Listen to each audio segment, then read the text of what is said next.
Hello and welcome everyone to my playthrough slash review of Disgaea D2 A Brighter Darkness.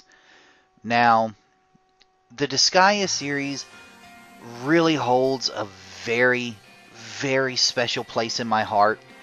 It is a great series that I've been following since La Pucelle, which was the precursor to the original Disgaea that came out on PlayStation 2. I've even followed the spin-offs to the series. And I admit it. I openly admit it. I am a total freak for these games. I openly admit it. I love Japanese strategy games in general. The grid-based, turn-based strategy. Where you take your time, you think things out, you plan your moves, and then attack. But Disgaea is just something different. And yes, I am a raving fan to the tune of an 865-hour save file for the original game. Yes, I may be biased as far as this particular game goes in its reviews, but honestly I'm not sure which way I'm going to be biased. I may absolutely love it because it's a Disgaea game and they're revisiting the original game. It's a true sequel to the original. On the other hand, I may be biased in the opposite direction. Did they change too much? Does it no longer feel like a Disgaea game? That's going to be the true question here. Spinning pretty loading screen. Love it. Love the printies. What are rapidly becoming the mascot for Nipponichi itself instead of just this game series. But yes, just absolutely loving the series. It's going to be interesting to get back to the original setting for the game as opposed to the other netherworlds that are out there. They've often had the characters from Disgaea as, off follow-up characters and such, but never central. Let's see here.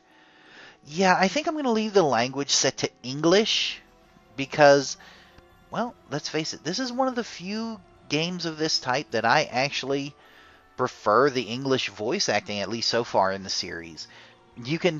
They not only get good talent, but you can tell they really enjoy their job. They really enjoy what they're doing when they record the lines. They love the characters that they're playing. And it's just a lot of fun to see. Let's see, different. Okay, new game. Here we go. Oh, well, now this looks very familiar. Just, oh, I hate to say it, I didn't think I would ever have a nostalgia wave over something on PlayStation 2.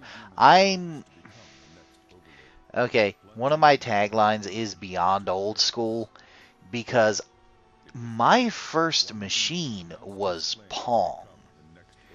I'm from before Atari 2600. You play Super Nintendo and say you're old school. I was around before your school was built. I've been playing console games as long as there have been home consoles to play. I've been playing games for over 30 years. So this really makes me feel good to see, sprites again. And not just sprites, but sprites that are done well. I've seen a few sneak peeks, but now I'm going to get to see the actual game with my own eyes, and we'll see how this works. Oh, Dem SPRITES, though. Wow. That is just beautifully done. Just gorgeous. The thing you have to keep in mind here, I know a lot of people will say, well, the later Marvel vs. Capcom games and Street Fighter games that were sprite based, they had just as much detail as this. Yes, but how many characters do you have to model and make animations for in a Street Fighter game? Maybe 3 dozen tops. In a game like this, there's hundreds of characters, and a lot of them. Oh my god. Sorry. But a lot of them have, especially the main storyline characters, look at all the different animations they have to do. I mean, let's be honest, do you really think they're going to be able to recycle Flan using a watering can into an attack or anything like that? No, I don't think so. And you can see that a lot of love and detail went into these. I like the new character design style also. They seem to have taken the original designs and kind of thinned out the cel-shaded outlines on the big portraits, which gives it a cleaner look. And the sprites themselves, they've smoothed them out. They've taken away a lot of the cel-shaded outline. It's there, but it's not as pronounced as in most games. And they're super deformed, but not as much as this type of game would usually have. I guess it's just really well done. I'm really impressed with the visuals so far. And this is just like a still static background of a dead garden with 2 of the characters in it. It's to me, the Overlord. I decide what gets destroyed and what doesn't. He sounds like he should be talking like Bane, which would actually be pretty hilarious, I think. Someone do me a favor, if they get the chance, try to re-record the intro to Disgaea with Laharl talking like Bane. That would be hilarious. And there's another meteor. And apparently Etna trying to kill Laharl again, just like in the original. I also have to say it is nice. If you haven't played the Disgaea series, something else that's very unique about it is there are multiple endings that can actually vary greatly depending on not just choices that you make as you play through the game, but even how you play the game. You can get special endings for losing to certain bosses. You can get special endings depending if you accidentally killed any of your troops yourself. You can get different endings depending on sometimes whether or not you recruited a certain character. It's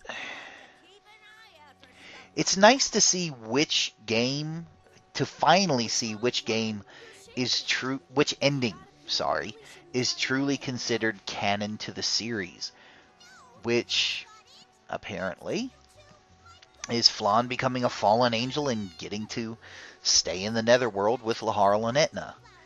And it looks like this game is also picking up right where the first one left off, which is Laharl being acknowledged as the Overlord, but still needing to prove himself worthy of the title now. But yeah, this is This is definitely going to be a pretty wild ride, I think. Oh yeah, these flowers won't bloom in the netherworld. Oh, thanks for telling him, you jackhole. I imagine it would be kind of like trying to replant swamp flowers in the desert. But that that is one thing you have to love about Laharl is he is just such an unapologetic asshole. It's hilarious. This character looks like a child but he's actually thousands of years old and just a complete ass to everyone. However, now we're drawing to the end of the intro. We're going to explore the castle in the next video. Remember, if you're enjoying this, slap that like button for me. And we'll see you next time. Until next time, remember, as before, keep your nose in the wind and your tail to yourself. Goodbye.